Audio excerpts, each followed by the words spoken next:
Hello everyone. तो जैसा कि आप लोगों को पता है कि हम कर रहे हैं अपने एम्प्लॉयबिलिटी स्किल फर्स्ट ईयर के बहुत ही इंपॉर्टेंट क्वेश्चन। ये सभी ट्रेड के लिए कॉमन है, किसी एक ट्रेड के लिए नहीं करवा रही हूँ मैं। और आपकी क्लास नंबर है 22, जो कि है आपकी एम्प्लॉयबिलिटी स्किल फर्स्ट ईयर की लास्ट क्लास। आपकी 22 क्लास में आपका मैंने पूरा का पूरा सिलेबस जो है वो कंप्लीट कर दिया है। एम्प्लॉयबिलिटी स्किल फर्स्ट ईयर का टॉपिक हमें पता है, जो पिछले स्टूडेंट्स पढ़ रहे हैं पिछली क्लासेस से उनको पता है कि आज का हमारा टॉपिक क्या है, एसेंशियल स्किल। जो नए स्टूडेंट्स हैं उनको भी पता होगा कि टॉपिक आज का क्या है, एसेंशियल स्किल, क्योंकि आपकी स्क्रीन पर दिख रहा है। चलो, तो ये देखो बहुत ही इंपॉर्टेंट क्वेश्चन है। आपको सबसे पहले हम पूरा का पूरा सिलेबस कंप्लीट कर लेते हैं। इसके क्वेश्चन जो हमारे बचे हैं, 13-14 क्वेश्चन बचे हैं, इनको करेंगे। उसके बाद आपके जो भी डाउट हैं वो हम आपके क्लास के लास्ट में, जब क्वेश्चन सारे हम कर लेंगे, उसके बाद क्लास के लास्ट में हम आपके कुछ जो डाउट नॉर्मल होते हैं, आपकी कॉमन डाउट जो हैं, वो हम आज की क्लास में कवर करेंगे, वो भी लास्ट में। ठीक है, तो पहले क्वेश्चन पढ़ लेते हैं, उसके बाद हम अपने डाउट क्लियर करेंगे। तो क्वेश्चन है 21 number. Dash is the process of organising and planning how to divide your time between specific activities. अब यहाँ पर ध्यान दीजिए, थोड़ा मैं पेन बदल दूँ।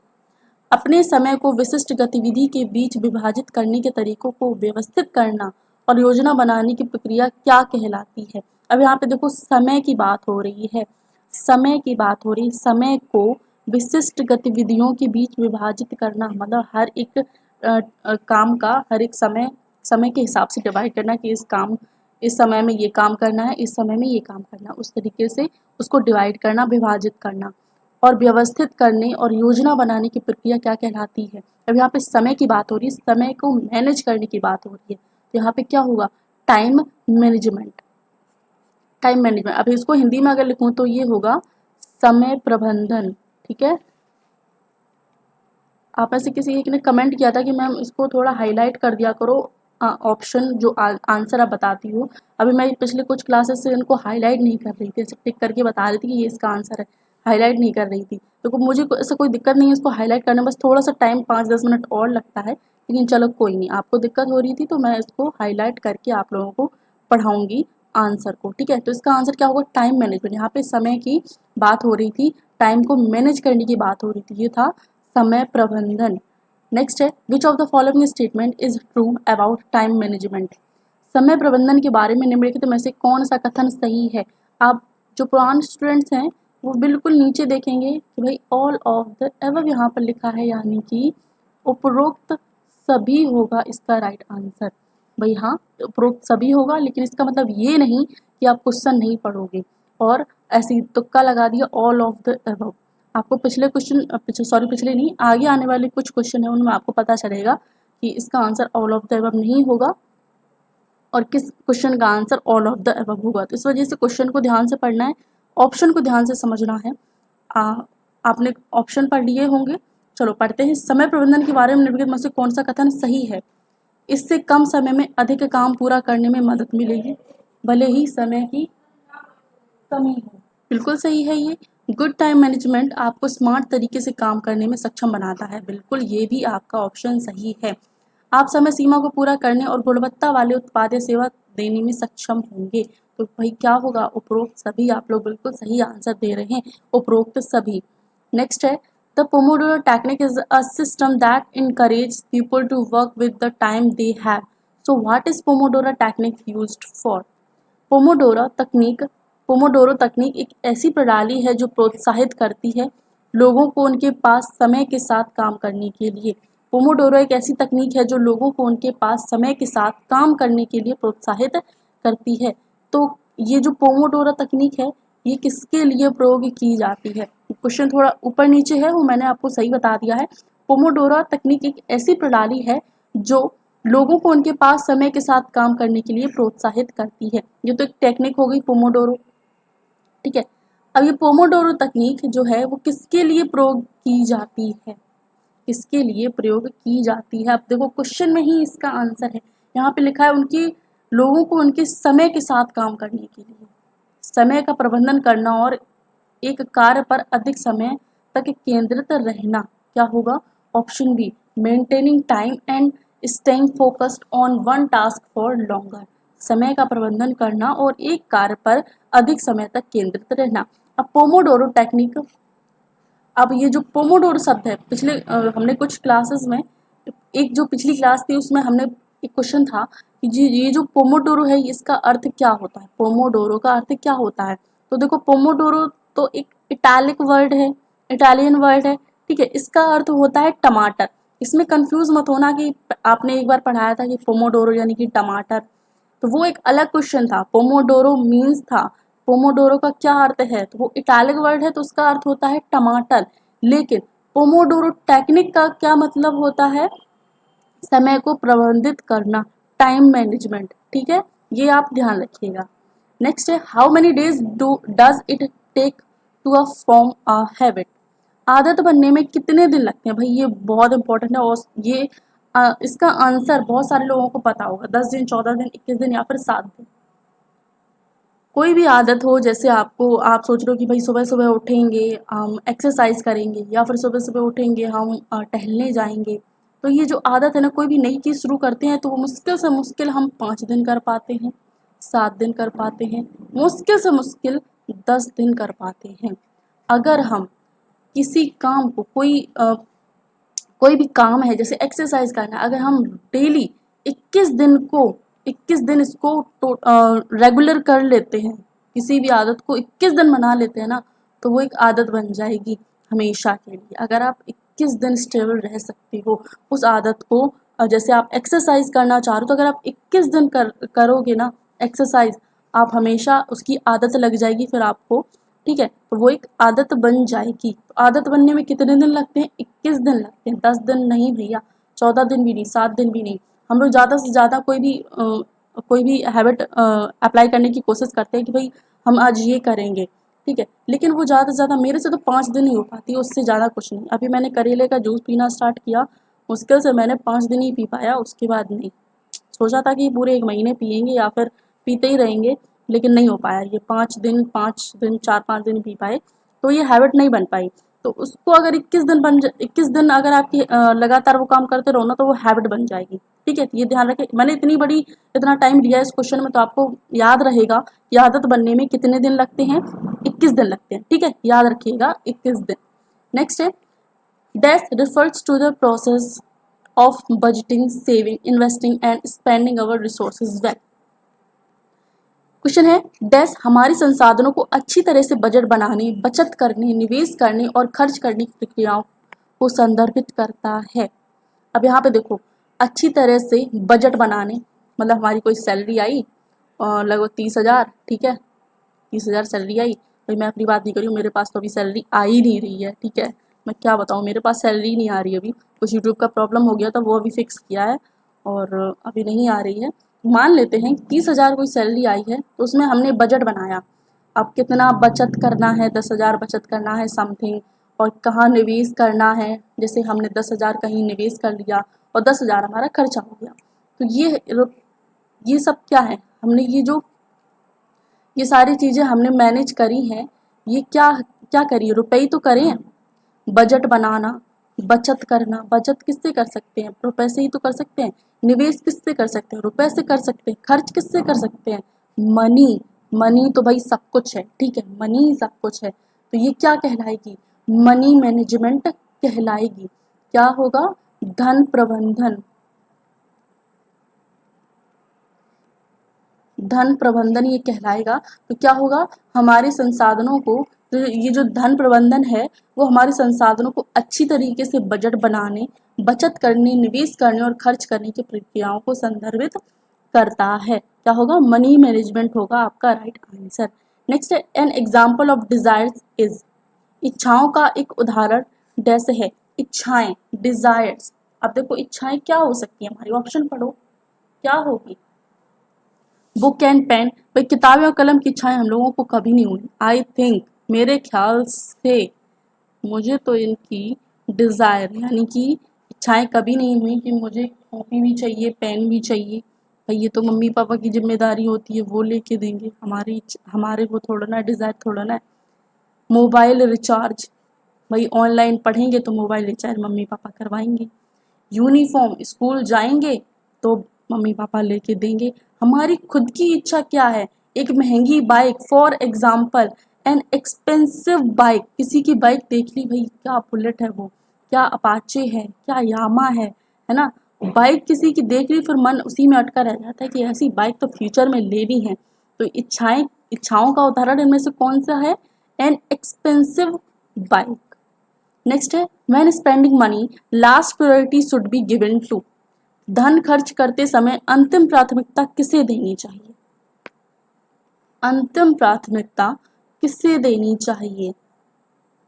क्या होगा इसका आंसर, ऑप्शन डी मत करना, ऑल ऑफ द अबव मत करना। मैंने पिछले क्वेश्चन में बताया था कि हमेशा इसका answer all of the above नहीं होगा। अगर आपके ऑप्शन में ऑल ऑफ द अबव यानी कि उपरोक्त सभी आंसर ऑप्शन दिया गया है तो उसका आंसर ये नहीं होगा हमेशा। ठीक है, मैंने आपको एक रेशियो दिया था 98% का और 2% का रेशियो आप लोगों को मैंने दिया था। 98% किसका, कि अगर आपके क्वेश्चन में आंसर आपका आ रहा है उपरोक्त सभी, तो ये 98% ये सही होगा। अब 2% क्यों, अब ये आपको इस क्वेश्चन में देखने को मिलेगा 2% का रेशियो मैंने क्यों रखा है। अब यहाँ पे धन खर्च करते समय अंतिम प्राथमिकता किसे देनी चाहिए, भाई धन खर्च करते समय अंतिम अंतिम की पूछिए, लास्ट प्राथमिकता, अंतिम प्राथमिकता पूछिए। अब देखो चाहत, कोई भी चीज़ अच्छी लग रही है तो ले सकते हैं, है ना, ऐसी कोई ज़बरदस्ती नहीं है। नीड, भाई ज़रूरत तो पहली प्राथमिकता है कि धन खर्च तो पहली ज़रूरत पे ही खर्च करना है। ठीक है, डिज़ायर जो होते हैं, अरमान होते हैं, भाई अंतिम प्राथमिकता की बात हो रही है कि जब हमारी जो ज़रूरतें हैं, जो ज़रूरी प्रायोरिटीज़ होती हैं वो ख़त्म हो जाएं, तब भी थोड़ा पैसा बच जाए तो डिज़ायर्स को कंप्लीट किया जा सकता है पैसों से। अब डिज़ायर कैसे, जैसे कहीं बाहर घूमने जाना या फिर कहीं पे खाना खाने जाना, ये डिज़ायर हो सकते हैं। जब ये धन बच जाए तो हमारा अंतिम प्राथमिकता क्या होगा, डिज़ायर्स को कंप्लीट करना। ठीक है, ऑप्शन सी होगा इसका राइट आंसर। ठीक है, उपरोक्त सभी ये ध्यान रखिएगा, हमेशा यही आंसर आपका सही नहीं होगा। ठीक है, इसलिए क्वेश्चन को ध्यान से पढ़ना है और आंसर को भी ध्यान से पढ़ना है और समझना है। The 3 stage of money management are saving, investing and. अब भाई देखो, धन प्रबंधन के जो मनी मैनेजमेंट के 3 चरण होते हैं, उसमें से पहला चरण है बचत, निवेश, और तीसरा चरण कौन सा है, मनी मैनेजमेंट के 3 चरण होते हैं। ठीक है, 3 चरण होते हैं। पहला तो हो गया हमारा बचत, दूसरा है निवेश, तीसरा चरण कौन सा है, तीसरा चरण होता है एक्सपेंडिचर यानी कि व्यय। अब यहाँ पर भी देखो आपका आंसर ये सही नहीं निकला। ठीक है, यहाँ पर भी आपका ये आंसर सही नहीं निकला, इस वजह से ध्यान से पढ़िएगा और ध्यान से बहुत ही अच्छे से आंसर दीजिए, आराम से पढ़ के। इसका आंसर क्या होगा, व्यय। तीसरा चरण कौन सा है, मनी मैनेजमेंट का, धन प्रबंधन का, वो है व्यय। नेक्स्ट है this intention to move out of one's place to another for better jobs is called. बेहतर नौकरियों के लिए एक स्थान से दूसरे स्थान पर जाने के इस इरादे को डैश कहा जाता है। मतलब आपको लग रहा है कि आपके स्टेट में अच्छी नौकरी नहीं मिल रही है। ठीक है, आपके स्टेट में अच्छी नौकरी नहीं मिल रही है।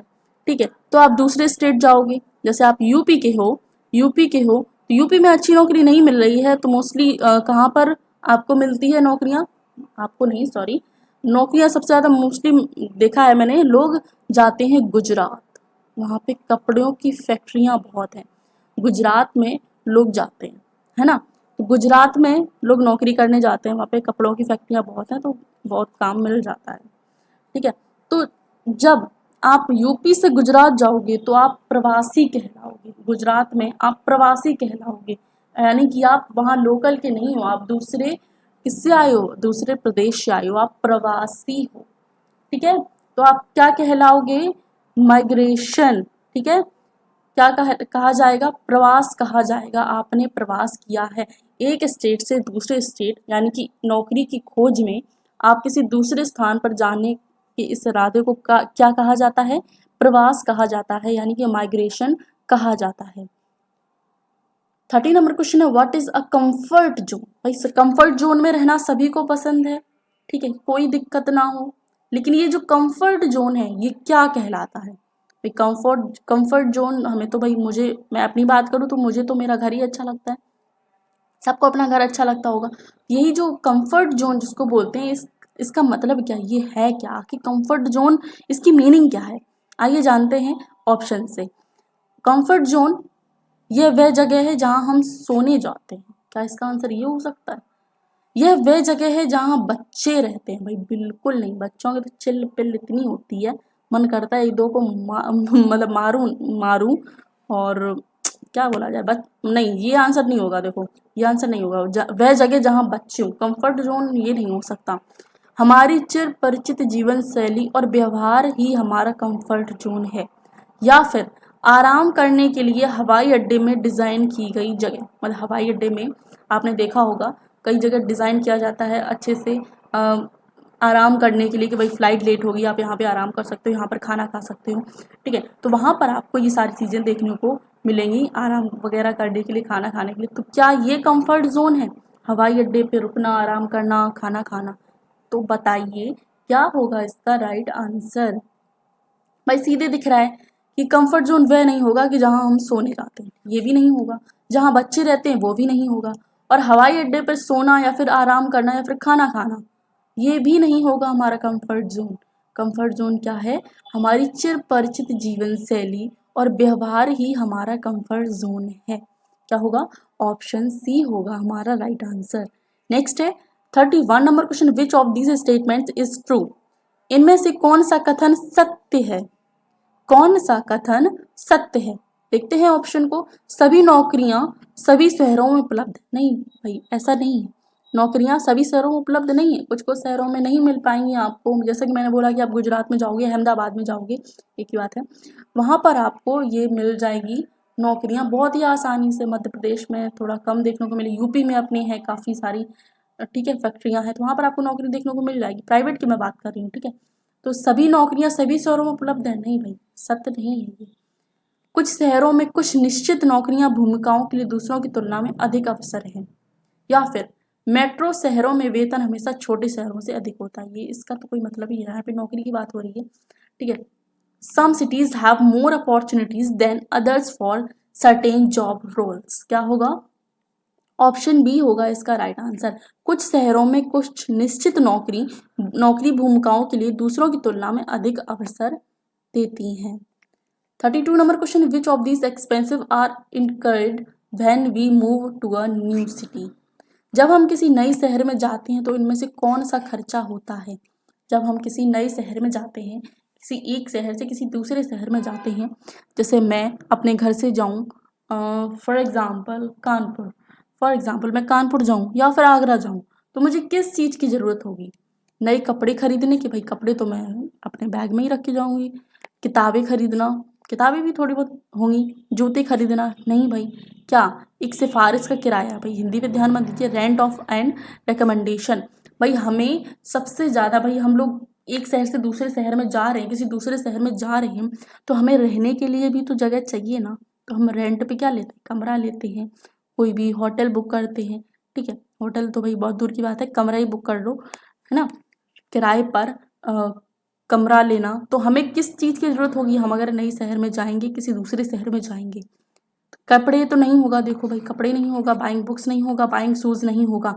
किराए पर रहना, हमें किराए की ज़रूरत होगी, किराए पर रहने की ज़रूरत होगी। अगर हम 1-2 महीने रुक रहे हैं या फिर 4-5 दिन रुक रहे हैं, एक रात रुकने के लिए हमें किराए पर कुछ ना कुछ लेना होता है। जैसे धर्मशाला हो गई, वो आपको रेंट पर देती है। तो रेंट हमारा मोस्ट इम्पॉर्टेंट है अगर हम किसी शहर में जाते हैं तो।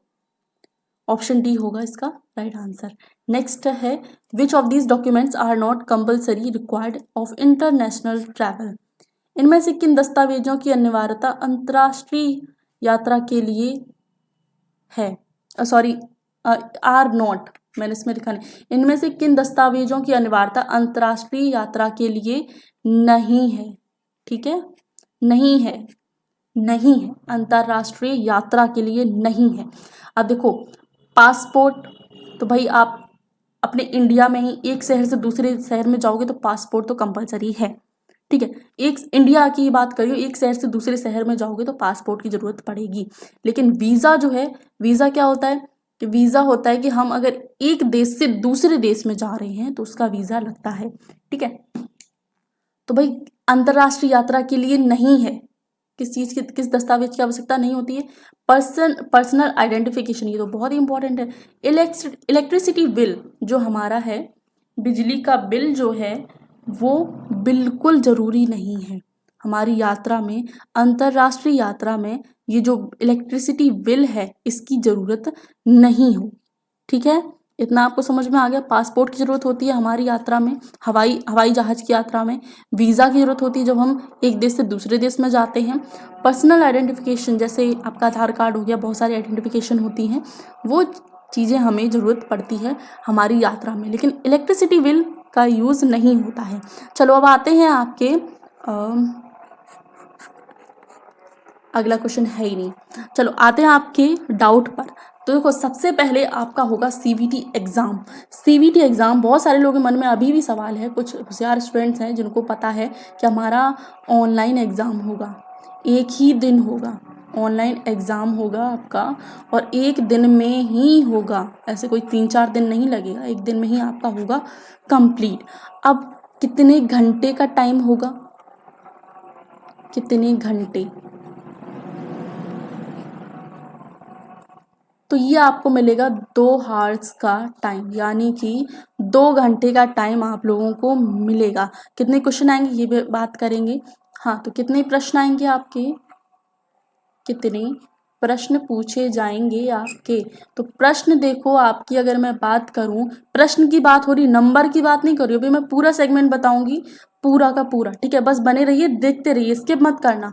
कितने प्रश्न पूछे जाएंगे, तो देखो थ्योरी में आपको मैं ऐड कर दूं, थ्योरी में अगर आपकी ट्रेड में है इंजीनियरिंग ड्राइंग वर्कशॉप कैलकुलेशन, तो ये थ्योरी में ही ऐड होगा। तो इसके आपके आएंगे 50 क्वेश्चन, यानी कि 38 क्वेश्चन थ्योरी के, 6 क्वेश्चन इंजीनियरिंग ड्राइंग के और 6 क्वेश्चन आपके आएंगे वर्कशॉप कैलकुलेशन एंड साइंस के। अगर जिसकी ट्रेड में केवल थ्योरी ही है तो उसकी थ्योरी के ही केवल 50 क्वेश्चन आएंगे। ठीक है, और एम्प्लॉयबिलिटी स्किल के आएंगे 25 क्वेश्चन। ठीक है, ये आप सेगमेंट समझ गए, कितने प्रश्न, नंबर की बात नहीं हो रही है, कितने प्रश्न। थ्योरी में आपके आएंगे 50 प्रश्न, एम्प्लॉयबिलिटी स्किल में आएंगे 25 प्रश्न।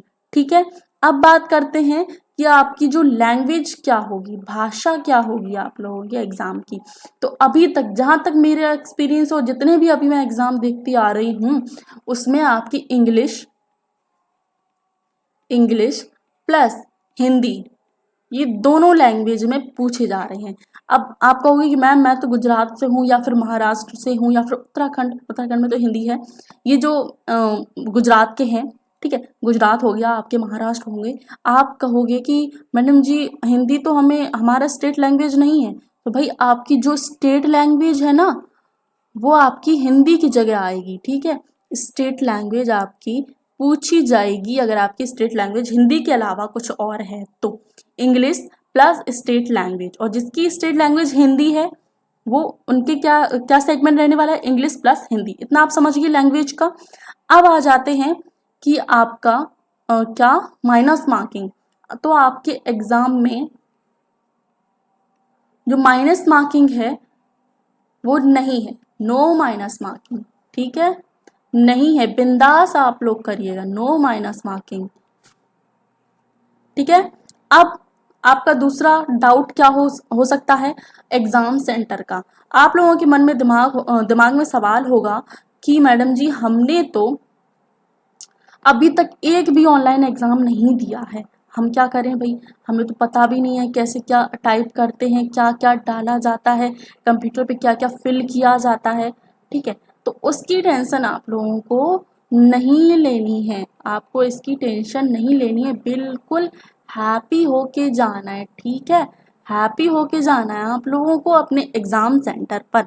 वहाँ पर क्या कैसे होगा, क्या क्या फिल करना होगा, ये आपको वहीं पे बताया जाएगा। बहुत सारे इंस्ट्रक्टर लगे होते हैं आपके रूम में ही, एग्जाम हॉल में, तो आप उनसे वहाँ पे पूछ सकते हो। कुछ नहीं आ रहा है तो पूछ लीजिएगा, अपने मन से कुछ मत करना। ठीक है, पूछ लेना आप उनसे, और जब मोस्ट इम्पॉर्टेंट यहाँ पर ध्यान दीजिए, जब आप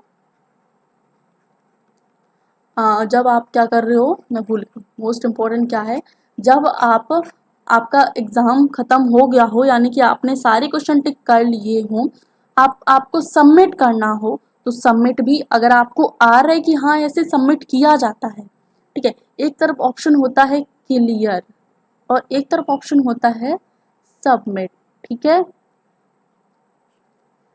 अगर क्लियर कर दिया ना तो आपने जितने भी ऑप्शन लगाए हैं ना वो क्लियर हो जाएंगे, ठीक है। तो ये ध्यान रखिएगा कि अगर कुछ समझ में नहीं आ रहा है तो अपने जो इंस्ट्रक्टर हैं, जो भी हॉल में इंस्ट्रक्टर ड्यूटी कर रहे हैं, उनसे आप पूछ लीजिए कि ये मुझे ये सबमिट करना नहीं आता, प्लीज़ आप सबमिट कर दीजिए, तो वो कर देंगे, ठीक है। ऐसी कोई बड़ी बात नहीं है, आपको इन सब चीज़ों की टेंशन नहीं लेनी कि कैसे क्या एग्ज़ाम होगा मेरा, कैसे मुझे चलाना नहीं आता कंप्यूटर, कैसे मैं फिल करूँगा, ये टेंशन आपको लेनी नहीं है। मैं शुरुआत से बोलती हूँ, हमेशा बोलती हूँ कि टेंशन लेने का नहीं, टेंशन हमेशा देने का। भाई उनको भी तो काम करने दो, जो इंस्ट्रक्टर हैं वो आपको बताएंगे कि कैसे क्या करना है। तो ये चीज़ आप ध्यान रखिएगा, अपनी आप ज़्यादा समझदारी मत दिखाइएगा, ज़्यादा समझदारी दिखाइए लेकिन ज़्यादा नहीं, ओवर स्मार्टनेस बिल्कुल नहीं। अब आपका जो मेथड है पूरा का पूरा, यानी कि आपके टोटल कितने, आपका जो मार्कशीट बनेगा जब आपका एग्ज़ाम होगा तो कितने का पूर्णांक होगा टोटल, कितने क्या क्या क्या पूर्णांक होगा, भाई मैं बोल नहीं पा रही हूँ बट मैं आप लोगों को समझा देती हूँ। तो भाई सबसे पहले बात करते हैं आपको जो फॉर्मेटिव असेसमेंट, जिसको हम बोल सकते हैं, क्या बोल सकते हैं, असेसमेंट, हाँ फॉर्मेटिव असेसमेंट। ये आपको कॉलेज की तरफ से मिलेगा, 200 नंबर का पूर्णांक होगा, उसमें से कॉलेज आपको आपके बिहेवियर के तौर पर या फिर आपकी प्रेजेंटी के तौर पर आपको कितने नंबर दे 200 में से, ठीक है। यहाँ पर मैं पूरे पूर्णांक की बात कर रही हूँ, ये कॉलेज पे डिपेंड है पूरा। और फिर उसके बाद आता है प्रैक्टिकल। अब प्रैक्टिकल देखो आपका होता है 250 का, 250 का होता है, और ये भी लगभग आपके कॉलेज पर ही डिपेंड होता है क्योंकि वो फीस वो बहुत सारी ले लेते हैं। जहाँ तक मैं अपना एक्सपीरियंस बता रही हूँ कि मेरे कॉलेज में क्या हुआ था कि वो फीस केवल ले लेते हैं, फिर वो नंबर देते हैं अपने हिसाब से, ठीक है। तो 250 नंबर का आपका प्रैक्टिकल होगा, ये ऑफलाइन होगा, ठीक है। ये भी आपको बता दूँ, ये होगा आपका ऑफलाइन होगा और मोस्टली ये आपके कॉलेज में ही होता है, सेंटर नहीं जाता है इसका प्रैक्टिकल का, तो ये आपका आपके कॉलेज में ही होगा, ऑफलाइन होगा। वैसे लोग बोलते हैं कि ये 2 दिन में कंप्लीट होता है, मतलब एक दिन आपका रिटर्न में करवाया जाएगा और दूसरे दिन आपका क्या होगा, वाइवा, और उसके बाद आपको क्या करना होगा, जॉब। पहले जॉब होती है, पहले जॉब उसके बाद वाइवा, ठीक है। लेकिन इतना ज़्यादा दो दिन का टाइम वो लोग नहीं लेते हैं, आपके टीचर वगैरह आईटीआई वाले, वो क्या करते हैं एक ही दिन में सब कुछ कंप्लीट करा देते हैं, रिटर्न भी करवा देंगे, जॉब भी करवा देंगे, वाइवा भी करवा देंगे। अब पूरा अगर प्रैक्टिकल का मेथड समझना चाहते हो तो आपको मैं लास्ट में स्क्रीन पर शो करवा दूंगी, आप वहाँ से देख सकते हो, ठीक है। ऑफलाइन होगा इस तरीके का होगा, रिटर्न होगा, पहले पहले रिटर्न होगा, जॉब होगा, उसके बाद वाइवा होगा, तो ये 250 नंबर का हो गया। अब आते हैं आपकी थ्योरी पर। थ्योरी मैंने पहले बताया कि जिसकी ट्रेड में वर्कशॉप कैलकुलेशन और इंजीनियरिंग ड्राइंग है, उसमें आपकी थ्योरी में ऐड होंगे ये क्वेश्चंस, ठीक है। तो 50 क्वेश्चन हमने पिछले स्लाइड में देखो 50 क्वेश्चन बोले थे, क्वेश्चन की बात हुई थी, प्रश्न की, नंबर की बात नहीं हुई थी। एक क्वेश्चन जो है वो होगा आपका 2 नंबर का, तो इस हिसाब से 50 क्वेश्चन है तो ये 100 नंबर का हो गया। अब आते हैं एम्प्लॉयबिलिटी स्किल पर, चाहे फर्स्ट ईयर हो या सेकेंड ईयर, बात एक ही है। एम्प्लॉयबिलिटी स्किल के देखो मैंने क्या बताया था कि 25 क्वेश्चन है, अब एक क्वेश्चन 2 नंबर का है तो ये कितने का होगा, 50 नंबर का। अब हमें इसको जोड़ना है, ठीक है, जोड़ लोगे भाई, जोड़ो भाई, बिल्कुल बचपन जैसी याद दिला दें, लो भाई, चलो 0 5 5 10, एक कैरी, 2 2 4 1 5 एंड एक कैरी 6, आपका टोटल पूर्णांक टोटल पूर्णांक, ये मेरे को याद आ गया कि मैं छोटे बच्चों को पढ़ा रही हूँ, कैरी करना सिखाना कि कैरी ऐसे करते हैं। चलो तो टोटल क्या है, 600 आपका टोटल होगा। अब इसमें से आपको कितने मार्क्स आएंगे ये आपको बाद में पता चलेगा जब आपका रिजल्ट आएगा, ठीक है। फॉर्मेटिव असेसमेंट आपको 200 नंबर आपकी कॉलेज की तरफ से मिलेगा, प्रैक्टिकल भी लगभग आपके प्रैक्टिकल आपको बस प्रेजेंट होना है। मोस्ट इम्पॉर्टेंट देखो समझ लीजिए, आपको आपके प्रैक्टिकल के दिन प्रेजेंट रहना है। मेन चीज तो यही है कि आप प्रेजेंट रहो उस दिन, ठीक है। अब्सेंट रहोगे तो कॉलेज वाले भी कुछ नहीं कर सकते। आप कितना भी पैसा दे दो कि भाई नहीं मुझे पास करा दो, थोड़े नंबर दे दो, पासिंग मार्क्स ही दे दो, नहीं हो पाएगा। लेकिन आप प्रेजेंट रहते हो तो आपका काम बन जाएगा, ठीक है। लेकिन ये आपके एग्जाम में, सीबीटी एग्जाम में ऐसा नहीं होगा। सीबीटी एग्जाम में आपके टीचर लोग कुछ नहीं कर सकते, ठीक है। इसमें आपको प्रेजेंट रहना है, अच्छी तरीके से पढ़ना है। और ये आपका जो सीबीटी एग्जाम है ये पूरा का पूरा आप पे ही डिपेंड है, ठीक है। आपको, आप जैसी तैयारी करोगे, आप जैसा पढ़ोगे, वैसा जैसा परफॉर्म करोगे, वैसे ही आपको रिजल्ट देखने को मिलेगा, ठीक है। इतना इतना आप समझ गए। ये पूरा मैंने मेथड समझाया, 600 का पूर्णांक था और ये पूरा मेथड समझाया। ऑनलाइन एग्जाम होगा, ऑफलाइन किसका होगा, हमारा प्रैक्टिकल का होगा, कितने घंटे का होगा, 2 हावर का होगा। ये चीज़ें मैंने आपको पूरी बता दी हैं। समझ में ना आए तो थोड़ा बैक कर लेना और फिर देख लेना, ठीक है। इसके लिए बस हो जाएगी आपकी प्रैक्टिकल का आपका शो हो जाएगा, ठीक है। और कुछ एम्प्लॉयबिलिटी स्किल की प्लेलिस्ट, जो न्यू स्टूडेंट्स हैं अभी तक क्लास नहीं देखी उन्होंने, उनकी भी प्लेलिस्ट शो हो जाएगी। एम्प्लॉयबिलिटी स्किल की आपकी प्लेलिस्ट शो हो जाएगी, आपकी कोपा की प्लेलिस्ट शो हो जाएगी। और जल्द ही हम क्या करेंगे, जल्द ही हम रिवीजन स्टार्ट करेंगे, ठीक है। तो रिवीजन से जुड़ना मत भूलिएगा, चैनल को सब्सक्राइब कर दीजिए जिसने अभी तक नहीं किया है। चलिए तो मिलते हैं आपको रिवीजन में। रिवीजन हम अपना स्टार्ट करेंगे कब से, 20 जुलाई से, ठीक है। सॉरी 20 जुलाई नहीं, सॉरी भाई सॉरी, तब तक तो पूरा आपका काम तमाम हो जाएगा। 20 जून से, ठीक है, सॉरी 20 जुलाई नहीं, 20 जून से आपका रिवीजन हम स्टार्ट करेंगे। तो चलो भाई मिलते हैं आपको अपने रिवीजन क्लास में। बढ़िया तरीके से सबको शेयर कर दीजिएगा और ज़्यादा से ज़्यादा लोग आप लोग आइएगा रिवीजन क्लास में, ठीक है।